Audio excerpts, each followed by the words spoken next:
So we are getting ready. For the India-Denmark opportunities. The official start will be in about 2 minutes, 1 minute. My name is Sandeep Sander, and I'll act as the moderator for this session. I'm pleased to say that we already have quite a few in the room.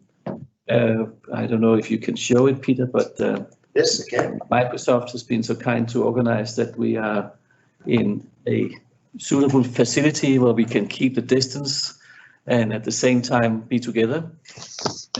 In addition, we also have Arturo Briz joining us directly from Switzerland.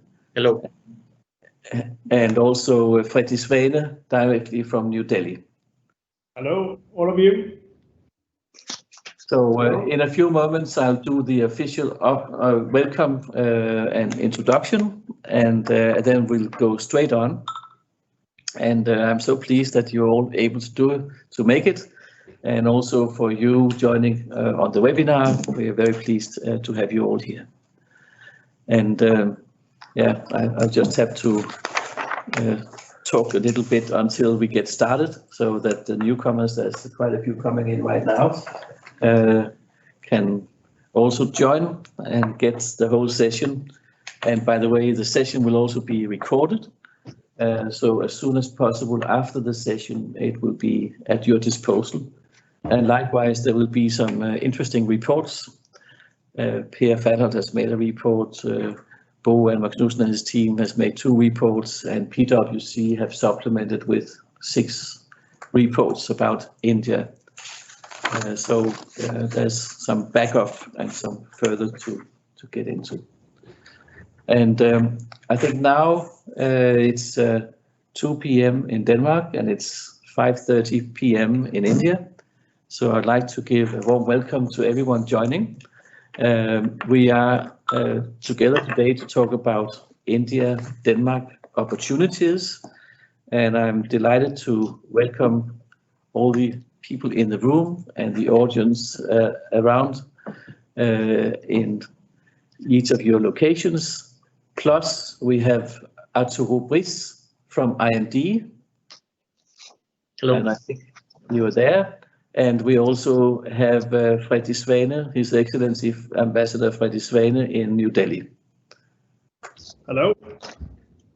So let me just very briefly tell about Future Vision Denmark and this event, and then I'll hand over to Freddy as the first speaker.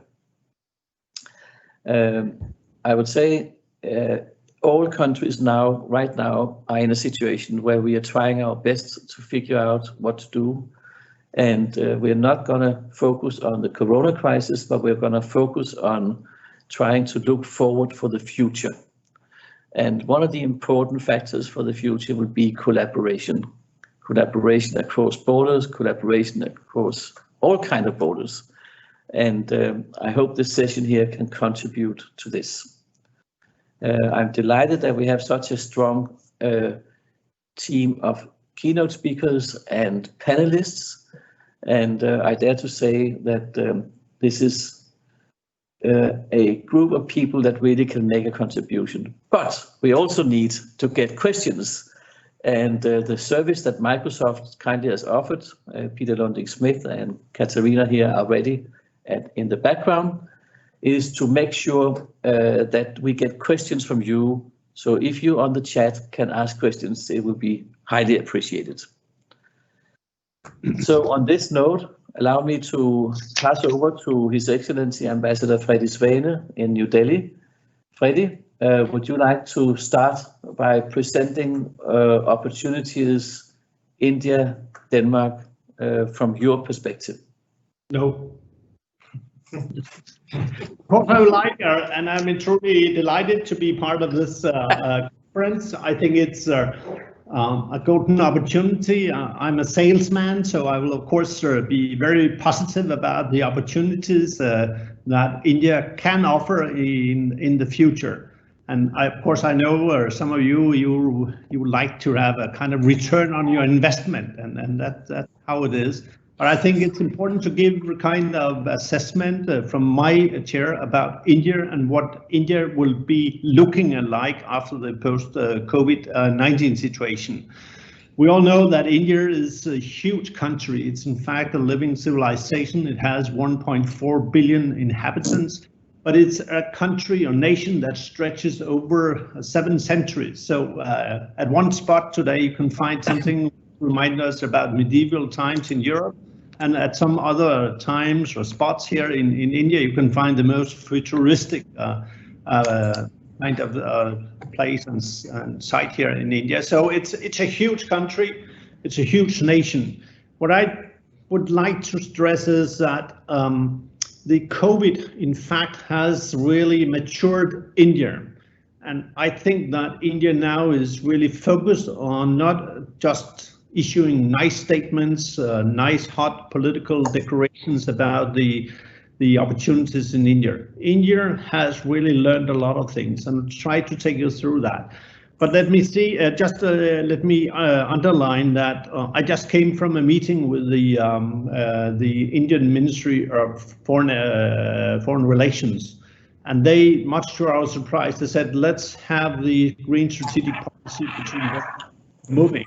And they, the first time ever, said 4 weeks, and then our Prime Minister will call the Danish Prime Minister. And they're very serious about it, and they're also serious about what should be the concept of the strategic partnership agreement. And it's about energy, it's about water, sustainability, it's about SDGs and all these things. So they're very keen to work on this green agenda.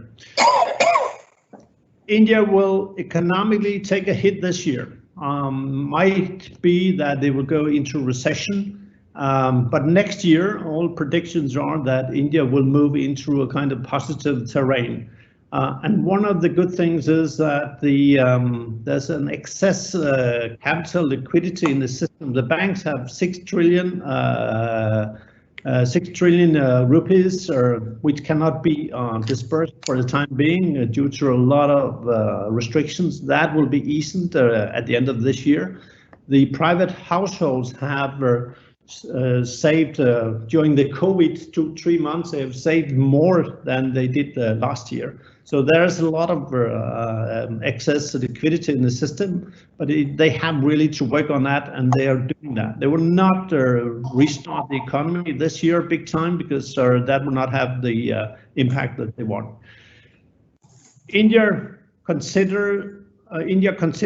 that they have a huge opportunity now, and of course they are very keen to benefit from the perhaps dislike of China. So they are really keen to attract foreign direct investments. In our interactions, we tell them that's fine. You have said that many times, but let's really see some actions. It's really important that we have a single window of clearances. We have a single window for getting licenses, access to land, and working capital at internationally comparable level and so forth. And they're going to work on that. I'm sure that Amitabh Kant will address some of these issues. As we see it, there will be a number of opportunities, and it's really about the green transformation out here. They need electricity, they need water, they need smart grids and all that. And of course, I know you have very demanding requirements as to the return on investment when you're investing your money. And that's fine. It's fine with me. It's fine with India. But sometimes you also have to look for opportunities that might mature over time. And I think it's important to have that in mind. What is important here is that India has now realized that they have to develop a system where an investor comes and will get a hand holding system in place. That's why they have decided to put in place what they call an empowered committee, and Amitabh Kant is part of that. And the idea is really to take all the investors, whether the institutional investors or company investors, are really throughout India.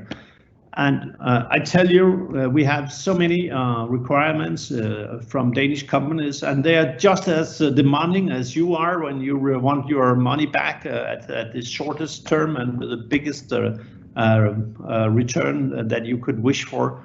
But this is perhaps a little bit longer investment that we need out here, and they have no money left. So the government will not come with money to you. It's really impossible.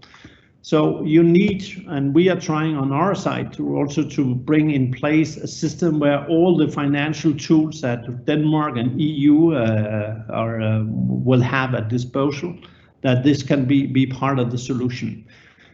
Another thing which is important here is that they would not like to see trading. They want to be self-reliant. That's not the same as they don't want to have international cooperation or interaction and all that. They would simply like to have jobs created in India.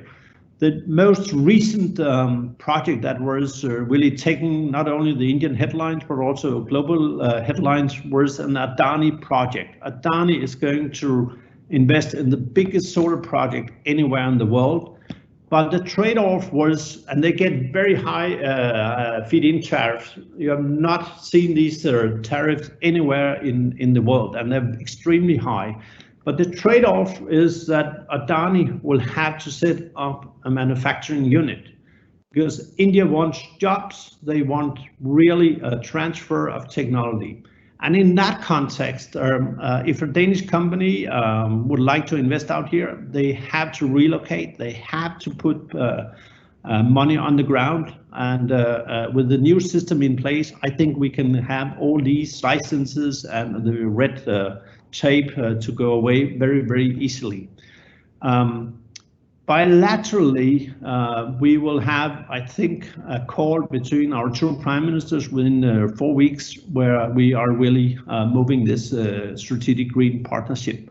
And there we hope really to embark upon a close political relationship that will also take on board all the financial tools, also take on board the private sector and all the institutional investors. So hopefully that will also involve some of you if you have an interest. If you don't have an interest, India doesn't care, because there are many other companies, many other investors who are really keen to come here, because they are investing in the future, not in a kind of pre-COVID attitude. They want really to look into the big thing. And India has a kind of specific advantage compared with many other countries. They have a population of 1.4 billion inhabitants. So the home market is big. Home market is big. So whether you are into food, whether you're into water, whether you're into electricity generation or whatever, there's a huge potential out here. So the market by itself is so important. And then, of course, in the longer run, India would like to become kind of the new factory of the world. They would like to become the new pharmacy of the world and so forth. So if we try to look into some of the sectors, you will have energy, everything related to energy, everything related to food, everything related to water, everything related to education and all these things. So India is upscaling, and whether you are interested or not, India will move on. And India will move on, and they will try to get the maximum out of these new situations. 3 important things that we could see as trends evolving from the COVID fight. First and foremost, India was extremely swift in getting best practices collected from all over the world. And as soon as they were collected from either private sources or from their embassies across the world, that were these best practices was taken to Delhi and put into a structure of empowered groups and then transferred, if possible, into an Indian context. We have never seen this kind of, let's say, choreographed and structured approach. And it has really worked and has helped India fighting this COVID-19 issue. But it's also giving India a very new mechanism. Secondly, the collaboration between the center and the states has never been better than we have seen today. In order really to cope with some of these issues related to COVID-19, the Indians had to really to move the balance between the center and the states. And some regulations that we had not seen they were not able to remove over years and perhaps not even dreaming about. Some of them were removed within 1 or 2 days. So this new mechanism is really something that will also help investors coming in.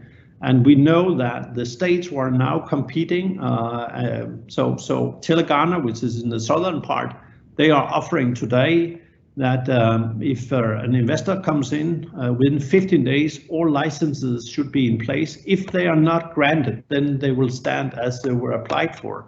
And the bureaucrats are not delivering will be punished by personal fines. So that's a great system. And now we are basically into a system where if you don't get it within 1 week, then the licenses that you need, the access to land, electricity load, and so forth, that will be given within 1 week. And if not, then the licenses will stand as per your or the investor's request. So that's one thing. So this center of state collaboration is a brand new mechanism, and that will help at least some of the red tape to go away. Thirdly, India has really developed their digital skills. And don't forget that India, given this situation where you have 7 centuries being present at once, that the digital India is really, really important. So very early in March, when I place a call on my mobile, I will hit some Hindi speaking recording telling me how to behave and so forth. And that was pushed out to almost 1.2 billion inhabitants in India. So that mechanism is also really beefing up India. India has some advantages in the future, and one of them is that they have a pool of talents out here. 70% of the population is under 35 years of age. And many of these youngsters, they are IT specialists, they're IT nerds. And this potential, you cannot simply not, you can't overlook that. Secondly, they have an advantage in developing skills and technologies. And India is the country in the world where you have the biggest ecosystem for startups. And presently, and also under the COVID-19, you have seen a lot of startups emerging and appearing. So they are really on the forefront. So they have talents, they have people, the human resources, they have the technology skills, and they have now the willingness to move on. And I'm pretty sure that those Danish companies who are investing directly, they will see a different India from what India was before. Whether you as pension funds will invest or not, it's up to you. We'll talk about this in a moment. Thank you. Yeah. You want on that, it's up to you simply, but I can tell you, if a Danish company wants to invest in India, they have to bring money along with them, and they need to bring in financial tools, and there's no way a big company with green energy cannot just come to India. They need to bring in money, they need to create jobs, they need to transfer technology. So just exporting, trading, that's the past. So you have to invest in the future of India. And let me just conclude by saying that we are all talking about climate changes and SDGs, the Sustainable Development Goals. Whatever position we take, these goals cannot be realized or executed on without India being on board. So India has to be part of the equation, and nobody, not even the most powerful Prime Minister of Denmark, will be able to change anything if she or he, for the time being, she will not reach out to India. So Denmark as a country stands with a fantastic opportunity, also because of this green strategic partnership. We are the first ones moving that with India, and India is so interested in that. So I think it's a sales pitch, but that's my role. And I hope that you will look into the future. It might be green, it might be rewarding, and then your money might also bring you at some distance, but you might also be looking for other destinations. That's your destination, that's your decision. So thank you very much indeed. Well, thank you, Freddie. Well done. And please stay on, because we'll have some questions afterwards.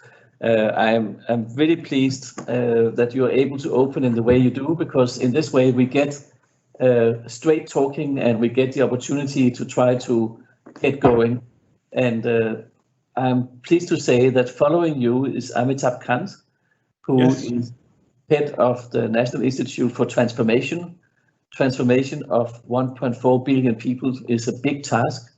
And actually, Amitabh has been recalled a few hours ago because his boss asked for a meeting, so we had to record him, but he was very kind to give another straightforward talk in the same way as Freddie Svane just did. So Peter, if you please will hand over to Amitabh Kant.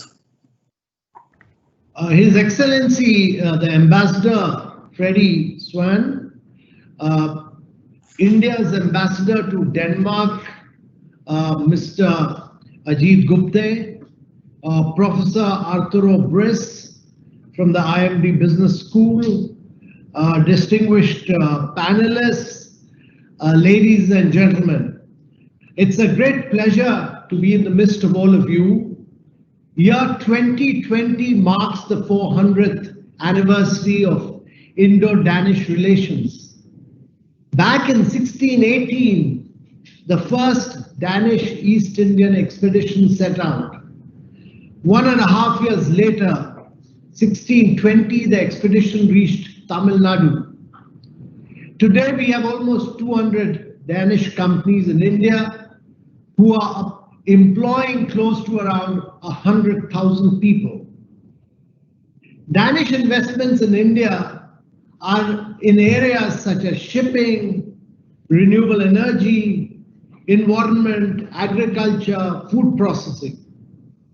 Danish companies are keen to expand engagements in other sectors like smart urban development and waste to energy.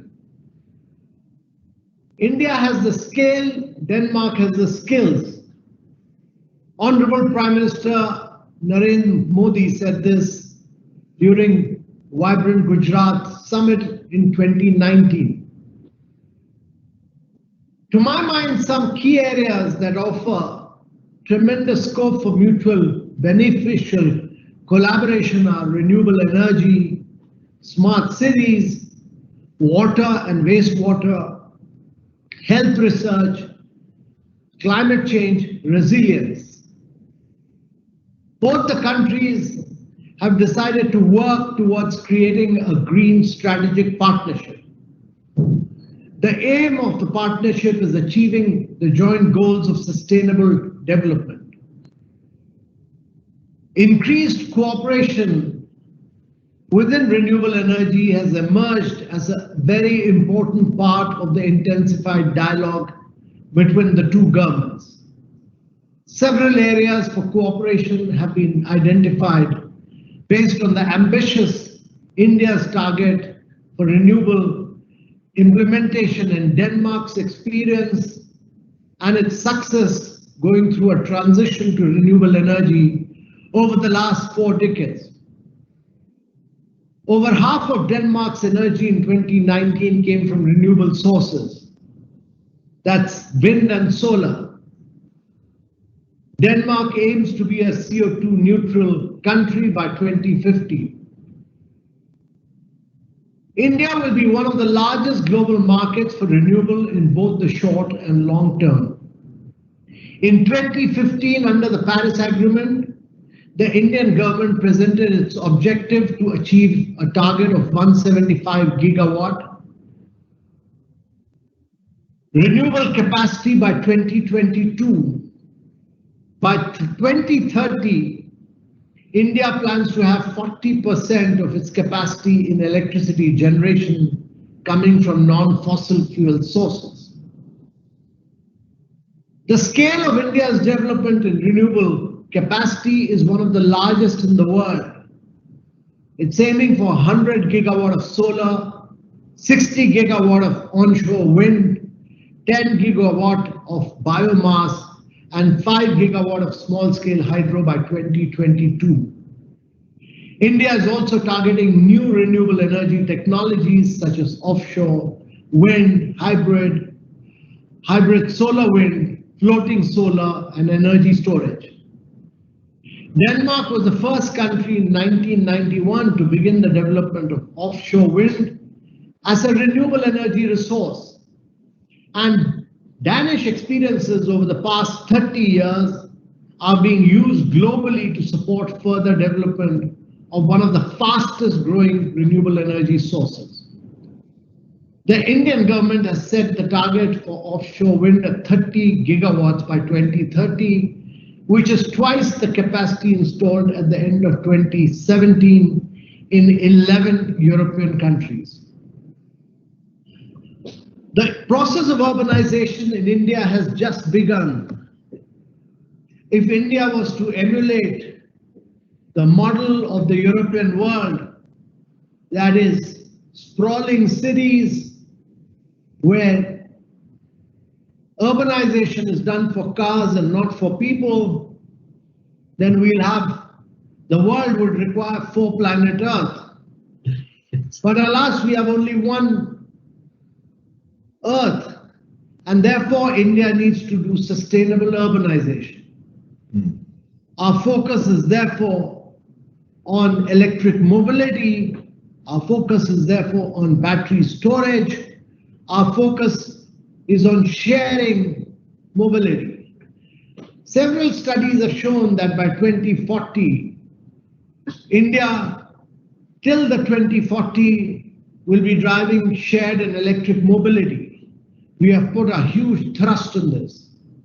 We have various initiatives such as the Make in India, Digital India, Startup India, and the Clean India mission, providing significant opportunities for Danish companies to engage with India. We have laid a huge focus on ease of doing business. We have jumped up 75 positions in the World Bank ease of doing business. We rank our own states, and states compete with each other. And our objective is to become easier as we go along. Prime Minister of India had recently had a telephonic conversation on 14th May with Her Excellency Mette Frederiksen, the Prime Minister of Denmark. The leaders compared notes on the steps taken in the two countries to tackle the COVID-19 pandemic. Prime Minister Modi appreciated Denmark's success in lifting the lockdown restrictions without causing an increase in infections. Both leaders also shared their desire to further strengthen India-Denmark relations and discuss the ways in which both countries could work together in the post-COVID world. In March 2019, Denmark and India had shown their intention to establish a center of excellence in India on offshore wind. The intent is to build on the existing strategic sector cooperation on offshore wind between the two governments and create a partnership where Danish and Indian government agencies will work together to develop the offshore wind energy sector in India. The Paris Agreement aims to limit the global temperature rise well below the 2 degrees Celsius above pre-industrial levels and to pursue efforts to limit the temperature increase even further to 1.5 degrees Celsius. India is a major signatory to the agreement. We have made 3 commitments. India's greenhouse gas emission intensity of its GDP will be reduced by 33 to 35% below 2005 levels by 2030. 40% of India's power capacity would be based on non-fossil fuel sources. Create an additional carbon sink of 2.5 to 3 billion tons of CO2 equivalent through additional forest and tree cover by 2030. We have recently taken several measures in healthcare sectors of pharma and medical devices. We are the 4th largest market for medical devices in Asia. India's medical devices industry is poised for significant growth in next 5 years, with the potential to reach close to 50 billion by 2025, almost a 5x growth from today. We have opened up our foreign direct investment regime across sectors. 98% of the foreign direct investment which comes into India comes from the automatic route without any approval. And this is applicable to both brownfields and greenfields establishments. Medical companies in Denmark have strong focus in areas like cancer and diabetes, as well as industrial biotech. There's a great opportunity here for India and Denmark to build industry, academia, and government level collaborations. As our Prime Minister Modi once said, that we need your skills and we can give you the size and scale of our markets. And this together can help us both create a win-win situation. The government has recently established Asia's first medtech park in the state of Andhra Pradesh. We are also setting up 4 additional dedicated medtech parks with a view to support manufacturing of pharmaceuticals and medical devices and provide world-class products at affordable prices for all.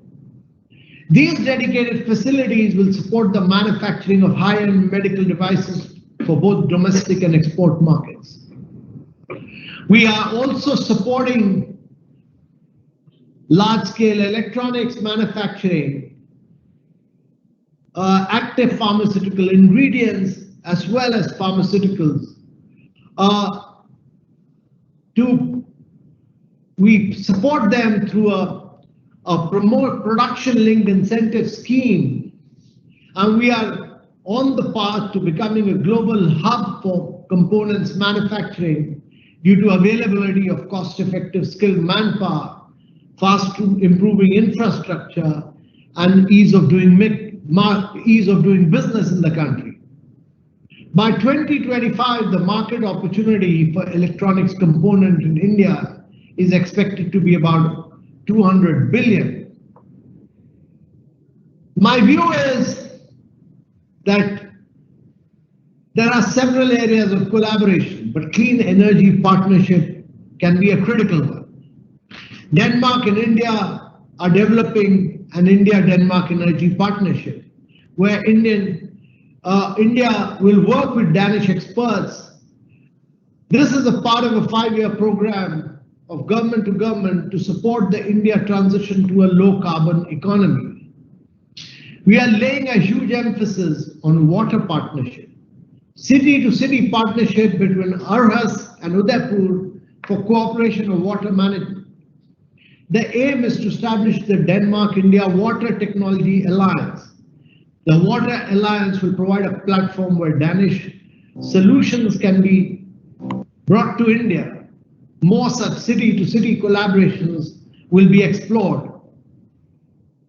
There's a huge possibility of dairy partnership. We are working along with the Denmark's embassy in India to create a dairy alliance and provide a better farm practices and solution, and a hospital alliance focusing on delivering Danish health tech and equipment. India is a vast market.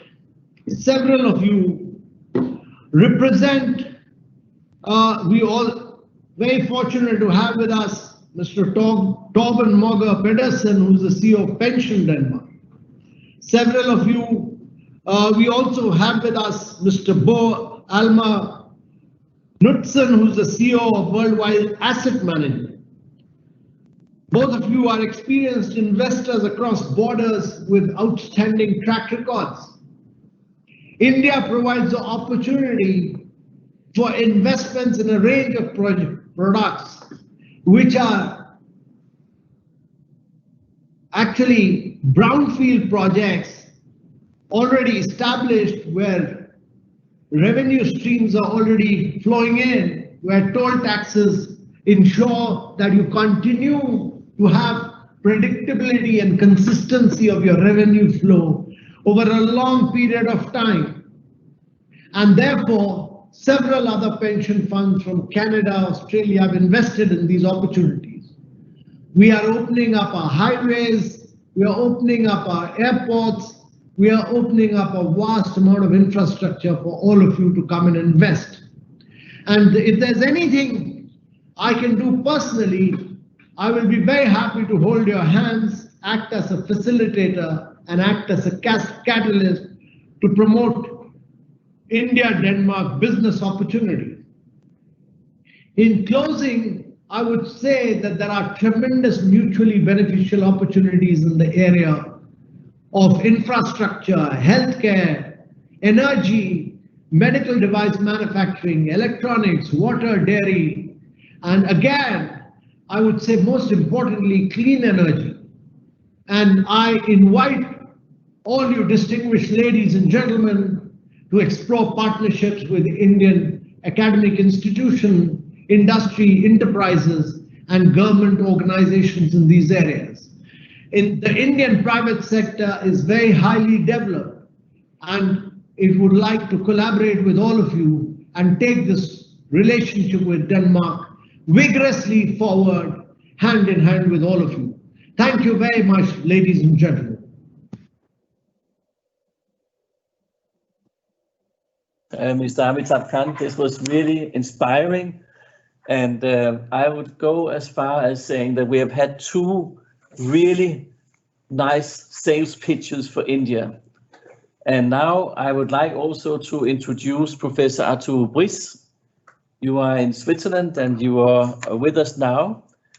And I will invite you also to kind of present from the outside in view of this. You do the annual World Competitiveness Report, and if I remember correctly, it will be released in 5 days from now. So you probably can't talk about the report itself, but maybe you can talk about your observations and your comments and your maybe recommendations for which areas to focus on. So Arturo, thank you so much for joining. The floor is yours.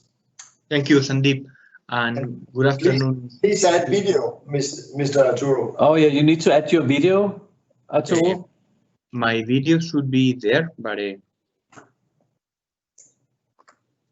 at the moment it's not.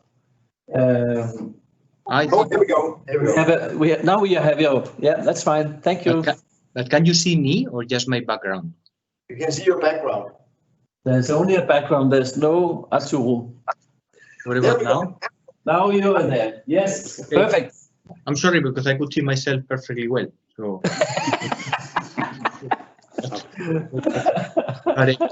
Anyway, good afternoon, everyone. And thank you, Sandeep, for this opportunity to speak about India in this especially relevant times for us. You know, at the IMD World Competitiveness Center, we're preparing ourselves to release our World Competitiveness rankings in 4 or 5 days, next week, at 11 a.m. on June 16th.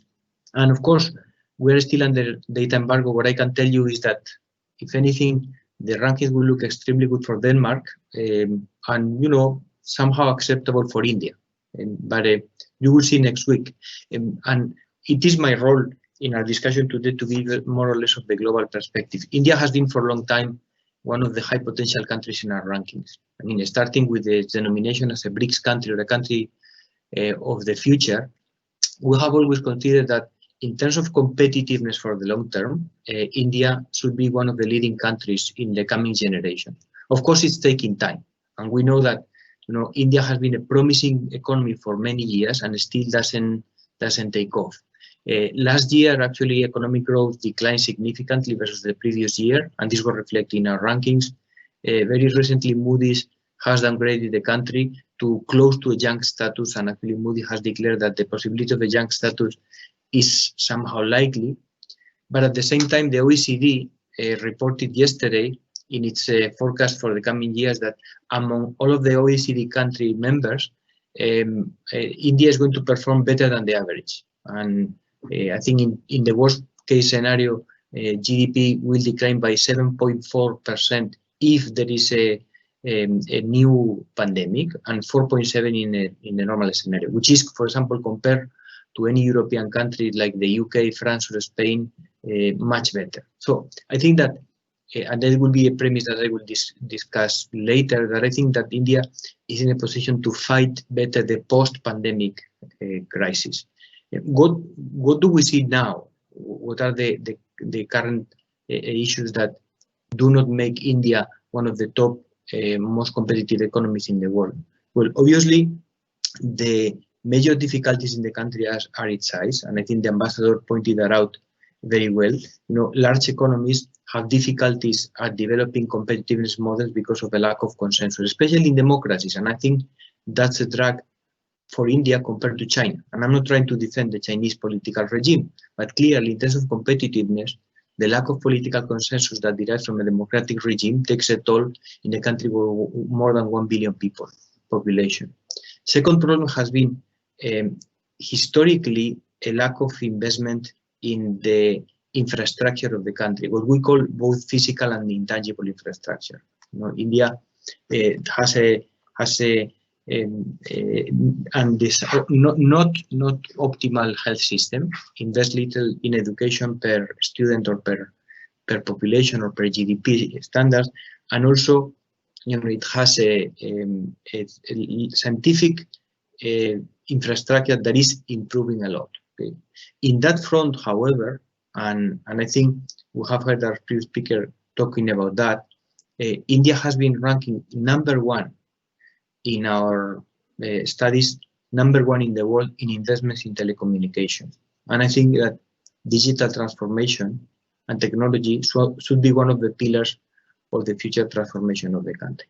So infrastructure being a drag, still with positive news. Second, obviously, institutional quality. And we keep on observing that for the recent years, especially in contrast with Denmark, that has made an amazing leap on that front. Corporate governance rules, business efficiency, credibility of managers, protection of minority shareholders, all of these corporate governance rules that really make a country more attractive for international investment. If I can mention, for example, the case of Saudi Arabia in a period of about 4 years has gone from being in the bottom 10 in our competitiveness ranking to be in about position 26 last year and improving this year, as you will see. So, and this has been done primarily, among other things as well, but primarily through a massive reform of their corporate governance system in order to attract foreign capital, implementing new rules, ease of doing business, removing bureaucracy, and so on and so forth. And I think this is definitely something that India needs. And obviously, in the last years, one of the major drags has been the economic performance. And I think this is where the hope lies, because I think that India keeps on doing things right by investing in the right infrastructures, by focusing on technology, by developing value-added sectors. I think the country is going to, comparatively speaking, is going to grow much faster than other economies, even much faster than China. And I see there the potential of the country. And I think the other reason why I think India is a promising country is that the type of reforms or the type of changes that need to be implemented are low-hanging fruits. That is, changes in regulation just require political consensus. You don't need huge investment. Put Brazil, for example, in contrast. What Brazil needs is massive investments in physical infrastructure. Okay. For India, this is also a priority, but it's not the main priority. So I think India could actually, in a short period of time, make the development that the country needs. I want to address one important point as well, which is how will this COVID-19 crisis be resolved in different countries in the world, and how can India make a difference? Now more than ever, we feel that competitiveness as an objective, or as a key performance indicator, is more important than ever.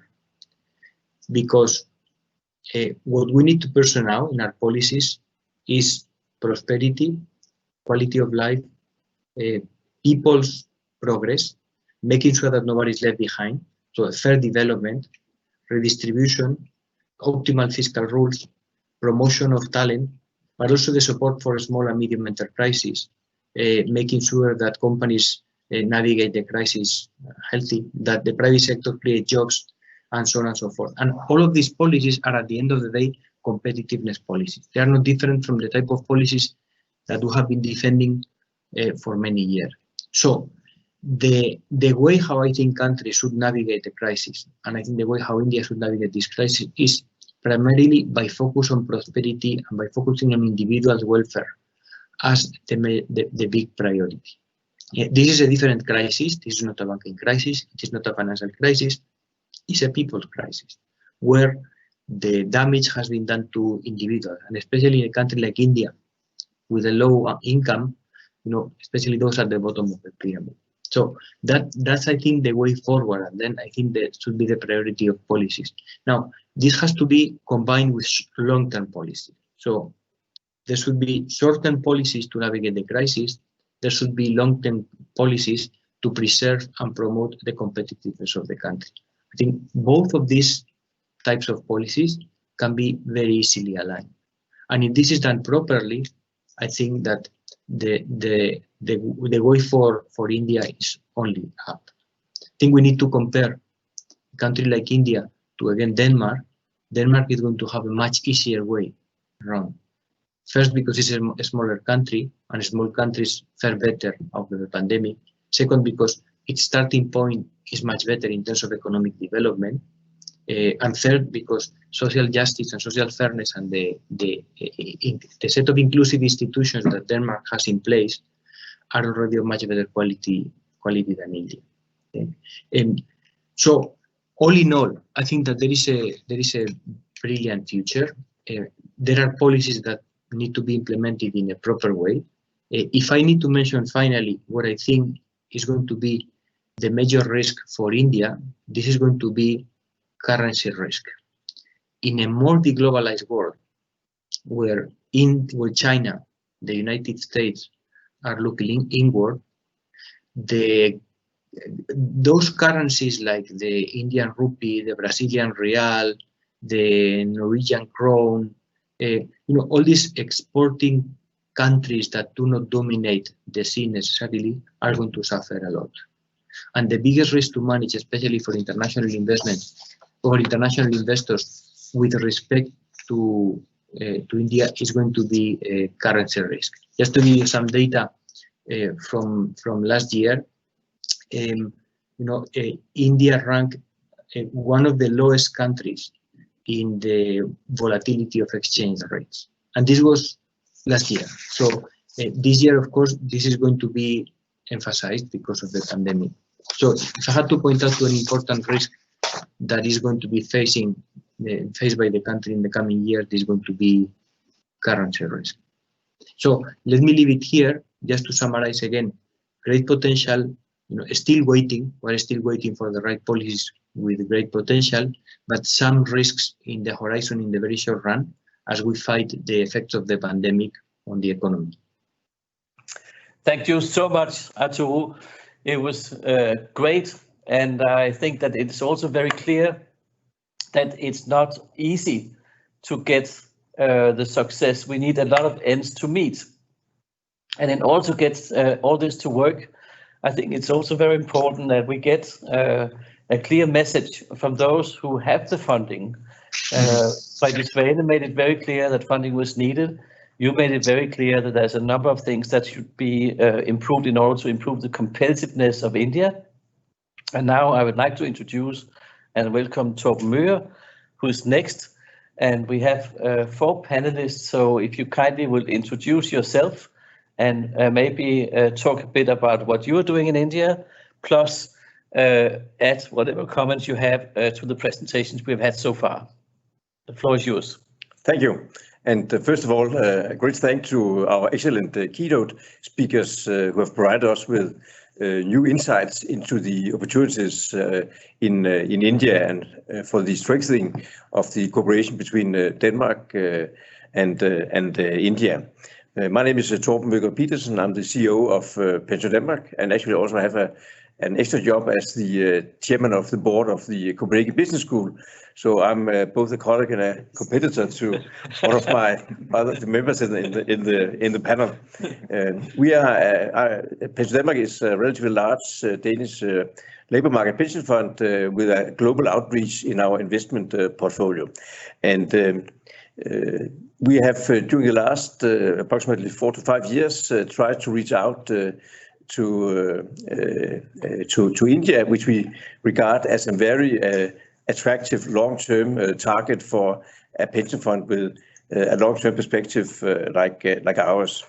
It goes with the fact that, as we have heard in the presentations, India is a huge country, a large country with a very young, well-educated population, and with very impressive growth rates, which means that India in the coming decades will grow from the present position as, let's say, number 6 in the world to probably number 2 in the world as in size of total economy.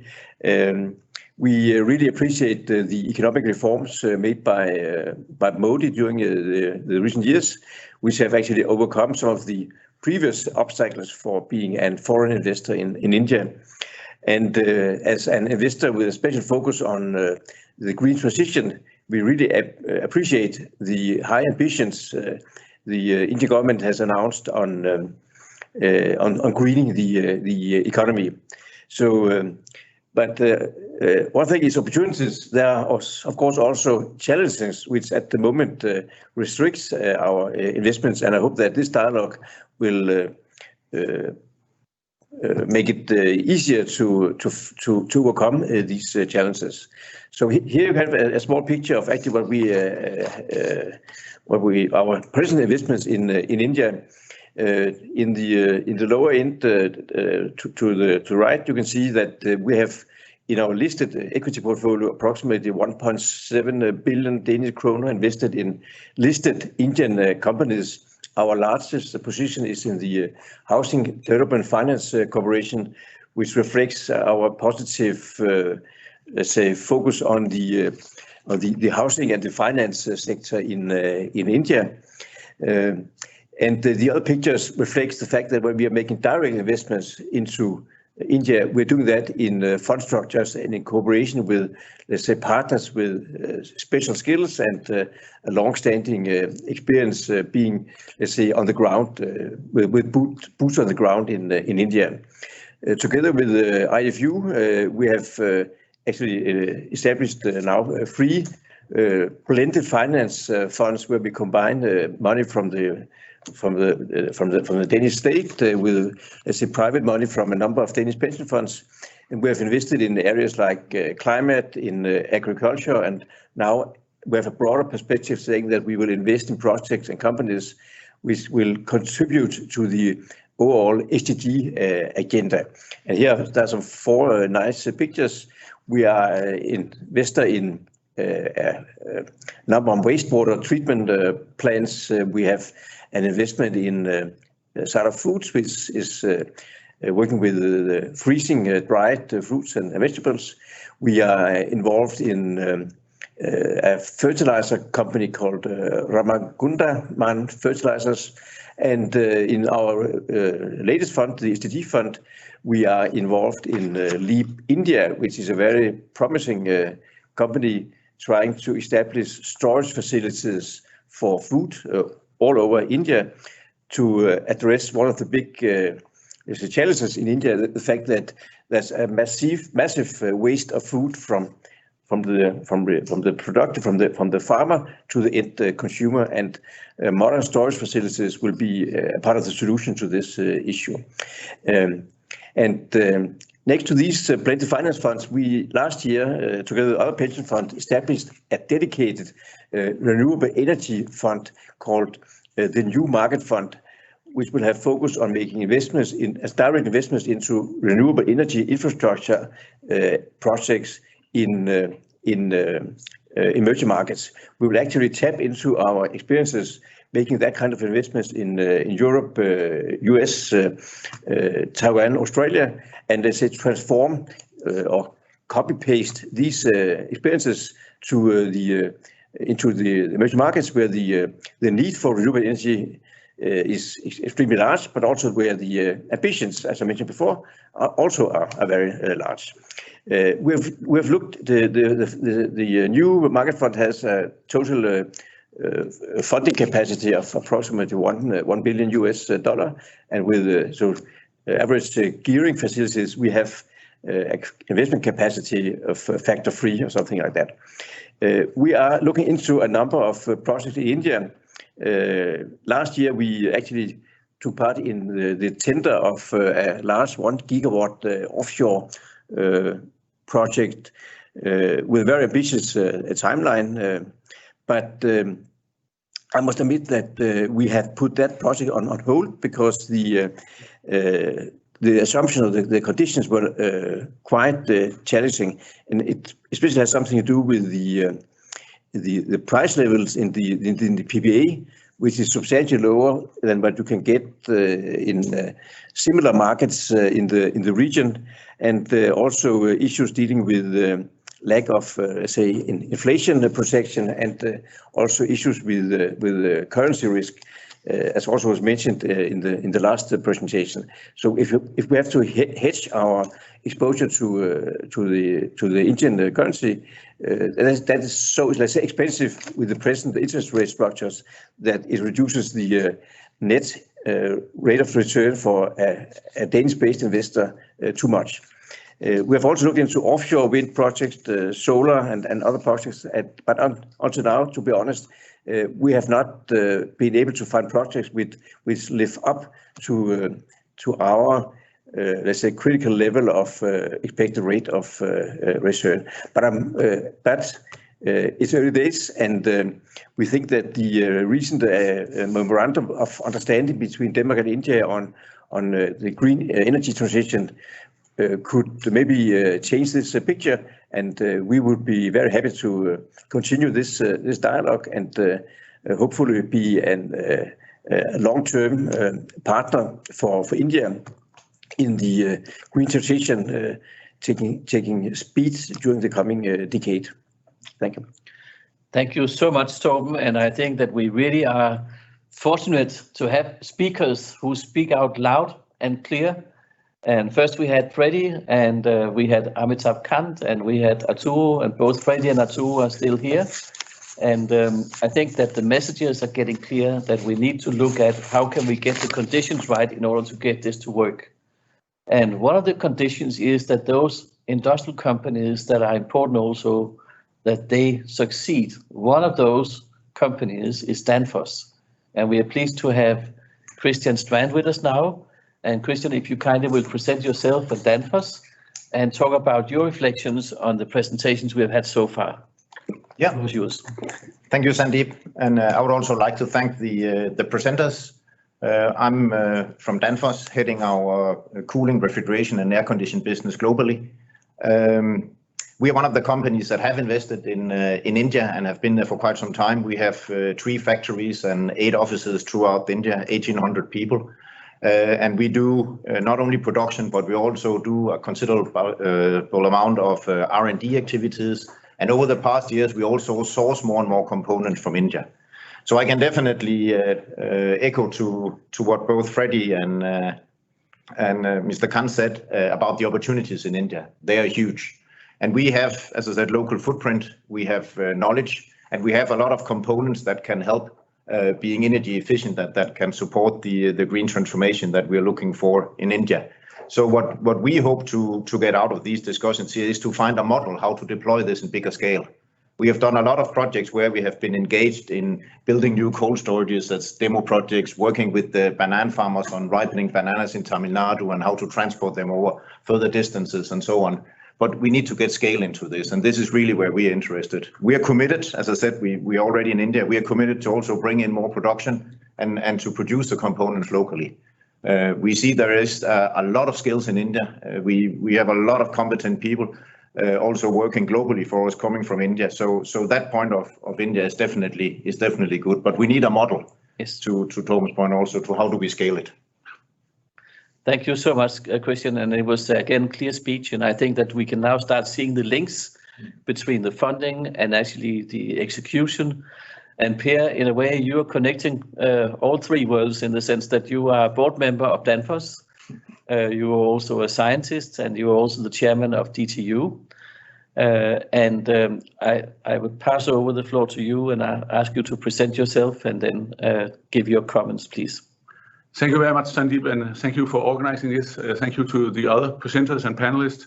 It's a pleasure for me to have a chance to give my input on the technology side. I'm a chemical engineer from training many years ago.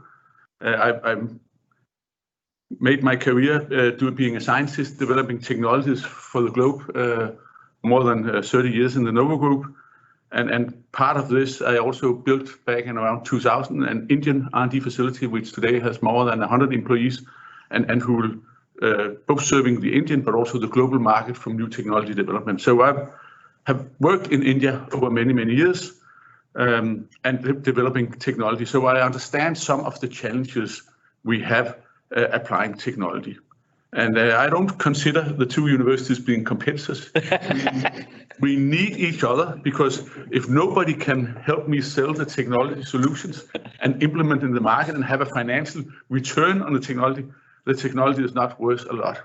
So for me, it's quite important that we find technological solutions which make sustainable solutions on the more long term. And yes, Denmark is in a very good position when it comes to sustainable technology.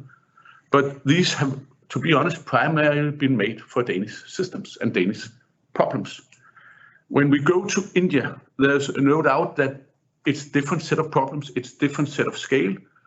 As pointed out, we have some skills in Denmark. India for sure has scale. And jointly, I believe that it's important that we find a way to put the technology in operation in India so it is sustainable. I had the pleasure of meeting Vijay Rajavan around 6-7 months ago in a visit to India, which resulted in a report on how could Denmark and India work together, how could we see some opportunity. And Vijay was very frank and told India has a burning platform. India has around 400 people migrating from the land side into cities over the next 10 years. 400 million people. 400 million, sorry, yes. And this means that in India, you need to build 10 megacities of 40 million inhabitants each. And you need water, you need supply, you need waste management, you need all the infrastructure being built here on top of what is already on the agenda. And obviously, you cannot do this without a leap step in technology development. And for me, the personal learning was that at least I have two ideas for concrete projects we could do between Denmark and India. One would be in municipal solid waste handling, where we could push a pilot project on how could we start taking the municipal solid waste and make as much value out of it and don't put it into landfill. In India, you put 99% of the municipal solid waste in landfill. The similar factor in Denmark is 1%. We only put 1% in landfill in Denmark. Can we take some of this technology, apply this to Indian situation? And there I have a concrete idea of doing this in Bengaluru, together with the Seacamp University and some of the local people. Kiran Marumba, who is the CEO of a company called Biocon, would like to engage too. The governor of Karnataka would also like to go in because there's a lot of associated things you need to get in control of if you want to do a significant, serious handling of municipal solid waste. A completely different project could be on food production. A lot of the food is lost today, and I have insight to technology where you could do preservations of the food more or less directly on the field. So you, in a natural way, could preserve the food, so you can transport it and you can use it across cities, and you will not need refrigeration. Other places we still need a lot of refrigeration, but you would not need refrigeration to preserve the food. So I think there's actually plenty of opportunities, and we know, of course, water infrastructure are massive things to embark on.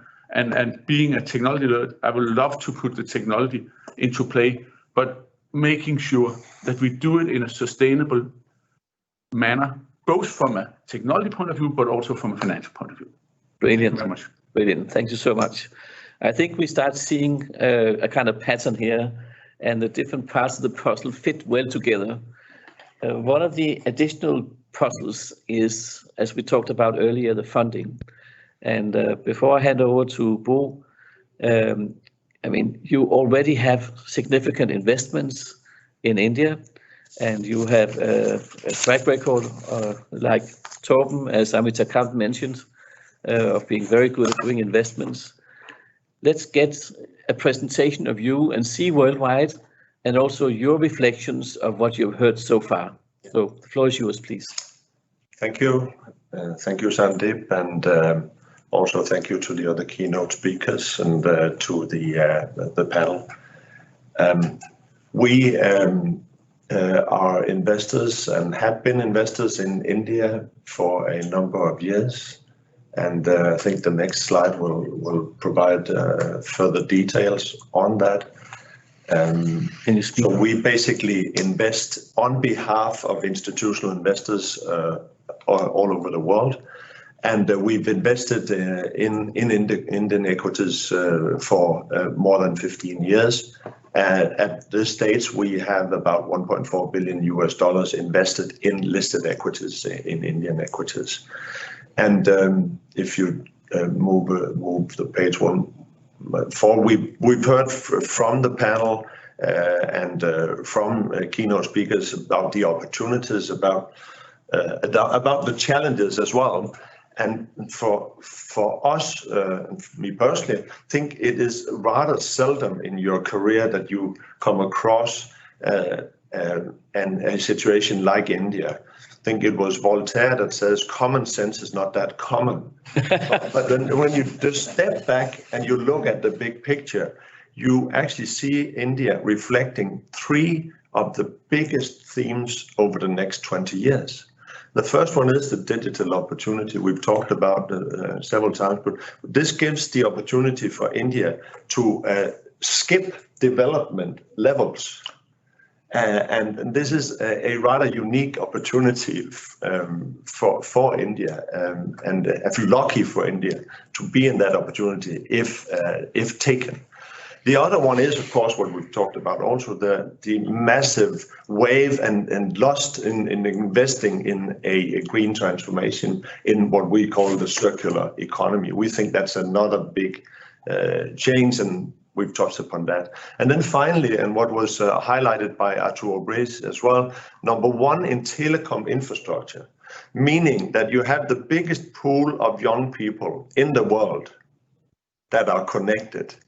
And when that happens, and if they're given room to expand, that's a tremendous opportunity. So when we step back and look at that, we definitely see challenges, but we also see smaller groups of unique entrepreneurs that understands how to exploit the opportunities. So for us, we think it's easy over the next decade or 2 to just find growth and then create a win-win situation for investors and the companies that we invest in. We stick to the listed, but that would be our perspective. Excellent. Well, thank you so much, Bo, and I'm sure we'll come back to many of the issues that you all have mentioned. I really think that we are getting onto something because we now see a lot of dots. We need to connect them.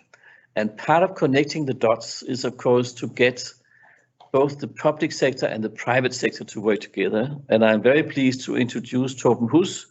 You're the CEO of IFU, which is the investment fund for developing countries. And I know that you have prepared a question. So let's pass on straight away. Who would you like to ask the first question to?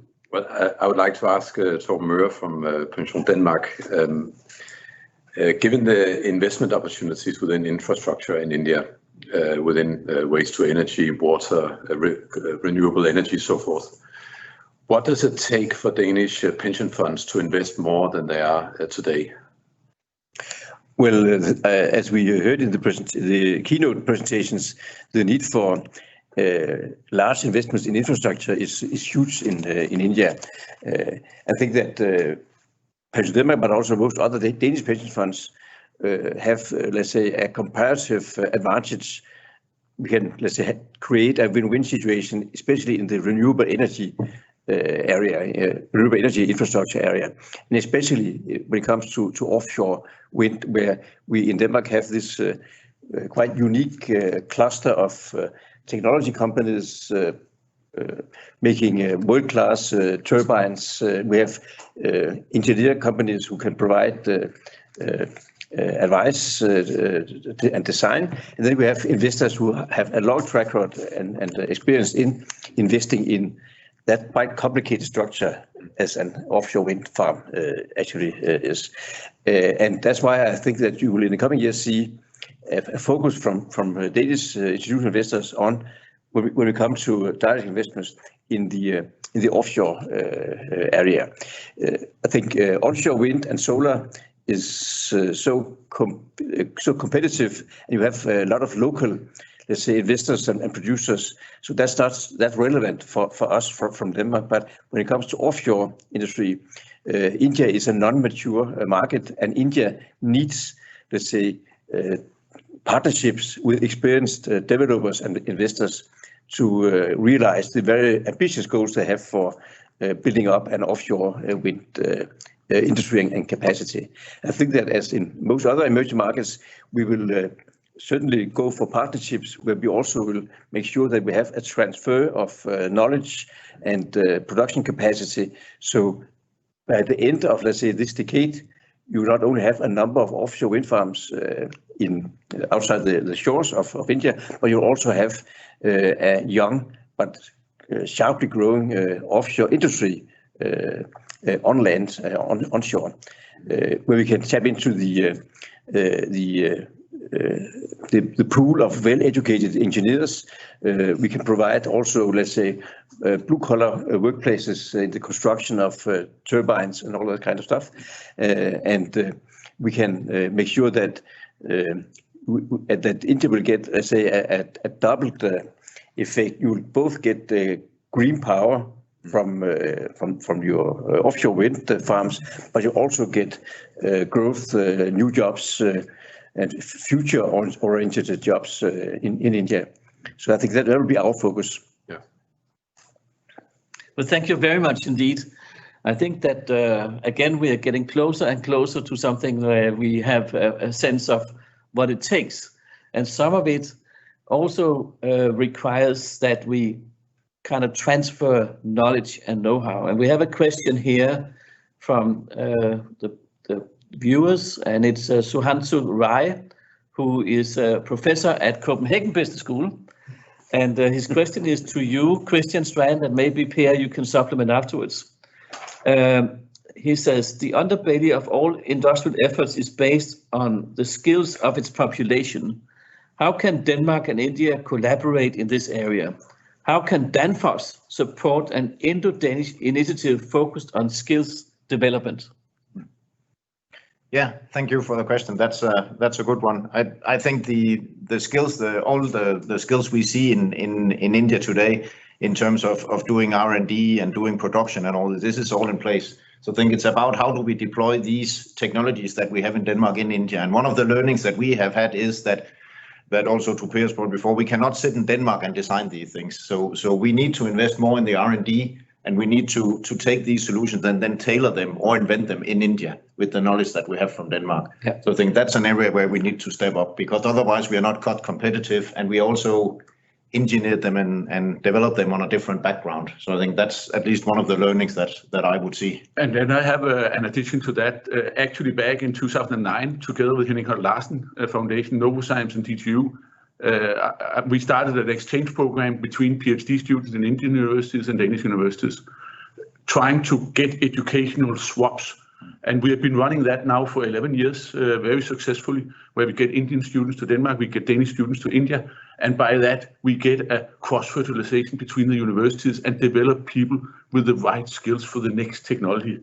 Could we do more of this? Yes, we could do way more. But again, of course, you could say the million I could come with from Novozymes and the million Henning Holt Larsen Foundation could give, gives you only a certain scale. So yes, we need also, I think, from governmental side, an understanding for that exchange of the technology know-how. How do we share and how to develop young people who can push this technology forward? Yes, is needed. Yes, brilliant comment. Tom, would you like to supplement on it? No, but just to give you an example, we are now involved in the construction of 2 offshore wind farms in Taiwan. And a part of the agreement with the Taiwanese government is that we are funding the education of specialized offshore wind workers who will be operating the platforms when they are built, and also educating or designing special courses for engineers. So during a few years, you will have, let's say, skills in Taiwan, which will make it possible for Taiwan to become the, let's say, the Asian hub for offshore wind, which is their ambition. Yeah. So I think that we are certainly prepared for making these kind of transfer agreements as an integrated part of the agreement to build, to design and construct, operate an offshore farm, for example. Yeah. Great. And Bo, if we pass it on to you, you are an investor and you would like to invest in listed companies. Would these kind of developments, more interaction between Denmark and India, make any difference to you? It will always matter. It is we have a fundamental belief in actually sharing ideas. If you start sharing an idea with very intellectually capable people, we know that there's a lot of people like that in India. When you get into that situation, you start cooperating. You actually both parties will benefit. So at the end of the day, absolutely yes. And we again think that there are many great teams to cooperate with and make that exchange. Yes.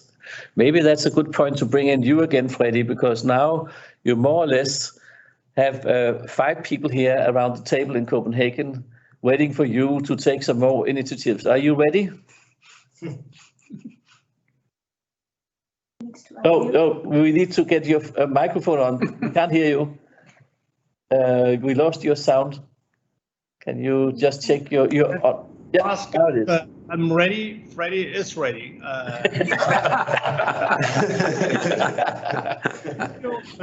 That's how life is, you know. I think just to touch base a little bit about what Torben Møger said, just to tell you how we are working and why we see India as kind of long-term destination for our cooperation and potentially also for investments. When we talk about offshore wind, from August 1st of this year, we'll have an expert that will be part of the Ministry for New and Renewable Energy. This person is going to help and assist the Indian government to develop all the regulatory framework for offshore wind. As you rightly said, it's, India is far away from having offshore wind. And this morning I met with the new secretary in the Ministry of New and Renewable Energy, and we talked about this. And he knows what kind of requirements we have from our side to make this sector really moving. And they're really ready. So that's one thing, to bring in an expert who will help them, guiding them in the regulatory side, develop all the schemes that will meet your requirements when you are going to invest and so forth. Secondly, we have also, and that was also mentioned, we have signed an MOU about closer cooperation between our Ministry for Climate, Energy and Utilities and the Indian Ministry of Power. And the idea is also to bring in an expert who will help the Ministry of Power. They are in charge of the grids and all that. So in that context, we are trying really to build up the system and the backbone that will allow huge investments into the offshore wind sector. So I think by combining all these things, we can move ahead.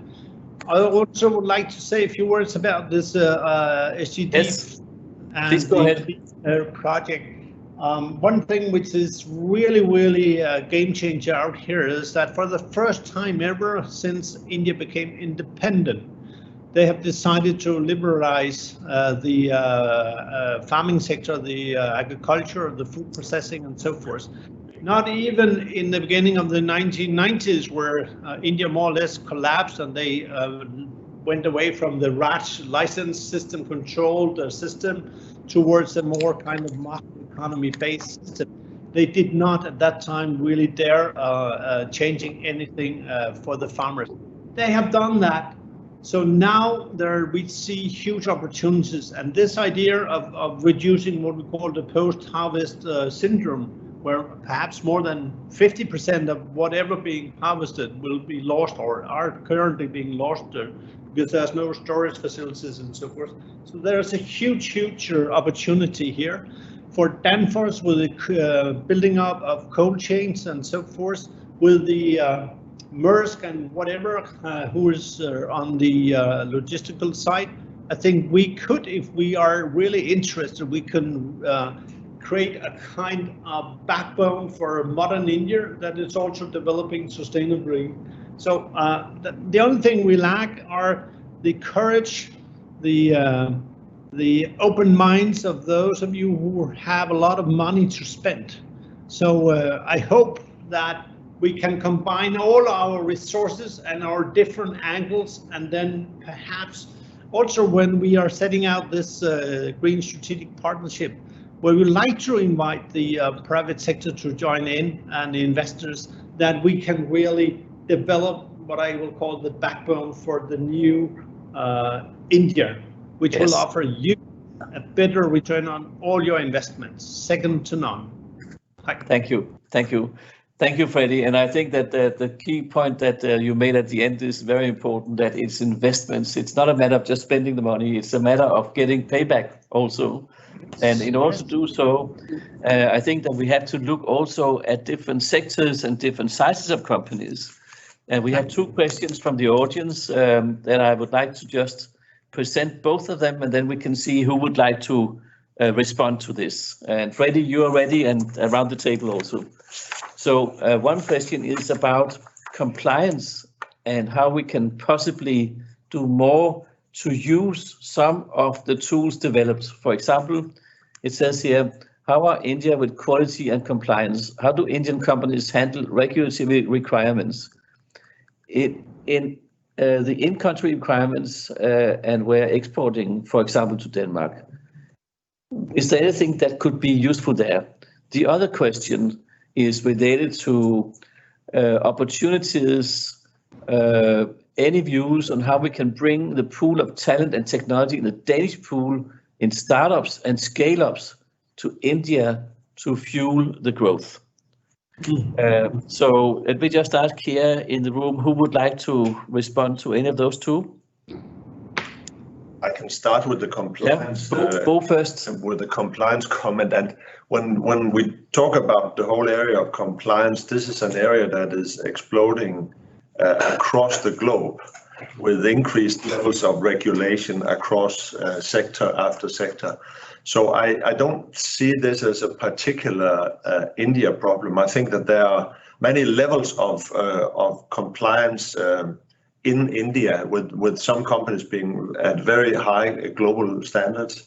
But what I want to say is the global standard is moving. Yes. And all countries are having a huge, I think, challenge in living up to increased levels of compliance. Yes. Across sectors. Yes.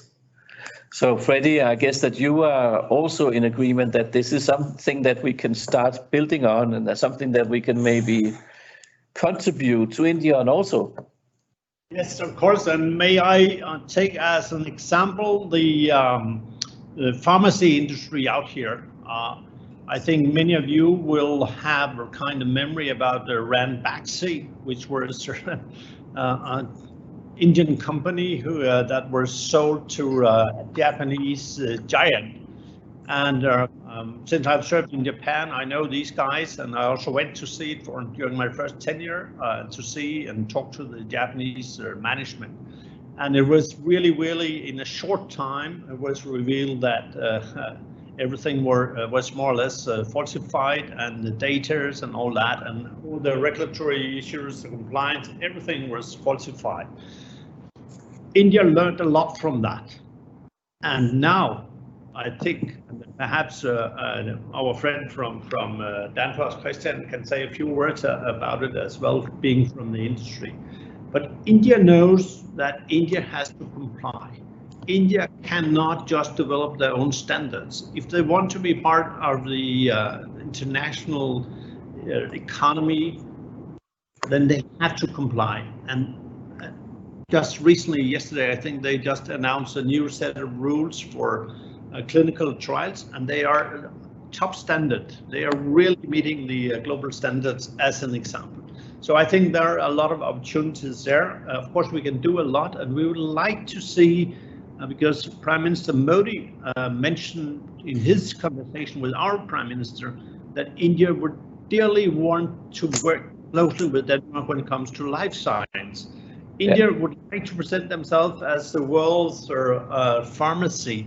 And in order to do that, and in order to secure that we in Denmark have the necessary supply of needed agents and drugs and whatever and whatnot, then we have to work closely with the Indians. So why can't the Ministry of Health, why can't the different agencies are dealing with that in Denmark, why can't they look to India? India is begging us to support them. So let's work with them, and there's a huge upside there.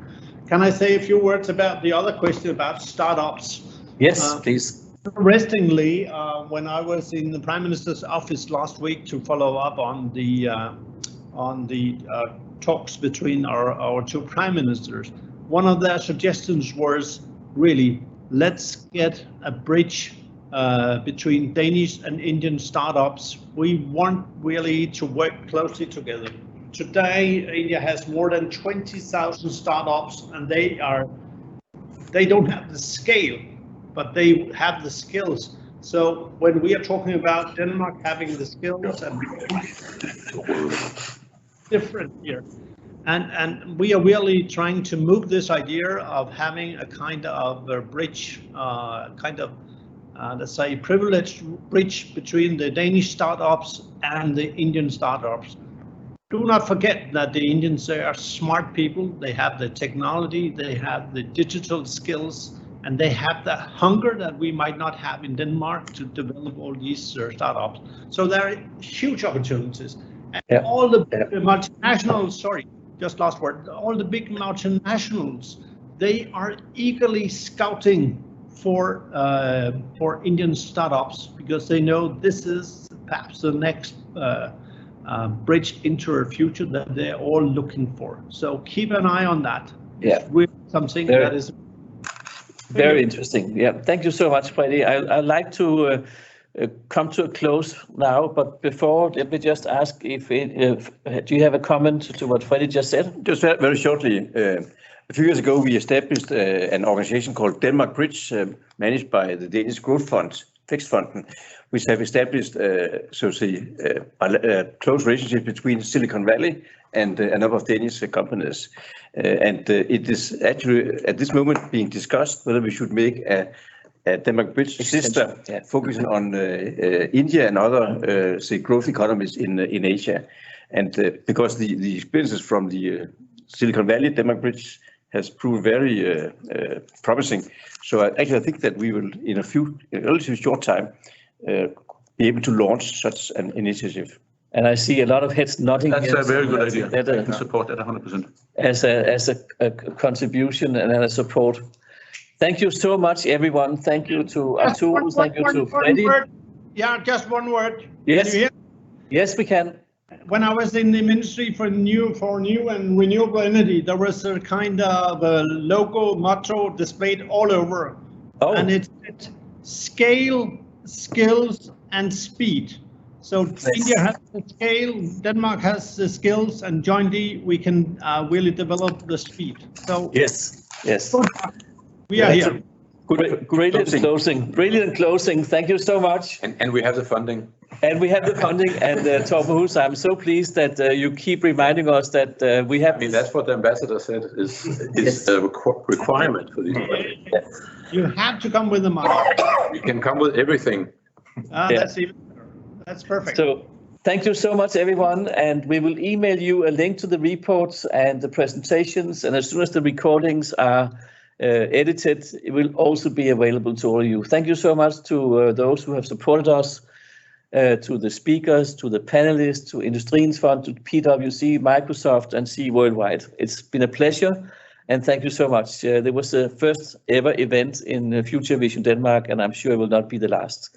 Thank you very much also to our audience. We'll be back soon. Thank you. Thank you. Yeah.